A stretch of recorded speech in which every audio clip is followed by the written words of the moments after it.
Support వేసి వీళ్ళు కూడా వచ్చేట మేము ఈ సర్పంచ్ గారికి హెచ్ఎం గారికి మన ఎంపీడీ సార్ కూడా చెప్తున్నాము. ఫర్ ఎగ్జాంపుల్ మనకు బోర్ తగ్గింది కదా అని చెప్పేసి మనం ఇంకో బోర్ వేసుకుంటున్నాము. అది కాదు, ముఖ్యంగా సడన్గా కరెంట్ ఎక్కువ వచ్చేసి మోటార్ కాలిపోయింది అనుకోండి. మోటార్ కాలిపోయినప్పుడు మనకి 2-3 రోజులు అవుతుంది బయటికి తీరండి.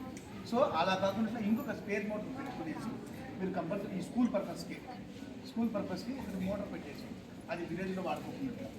లేదంటే మీరు పెట్టుకోండి ఎక్కడన్నా స్పేర్ ఇదే సేమ్ కెపాసిటీ పెట్టుకునేసి విత్-ఇన్ మనకి 2-3 అవర్స్లో మళ్ళీ వాడుతుంది. అదొకటి చేయండి.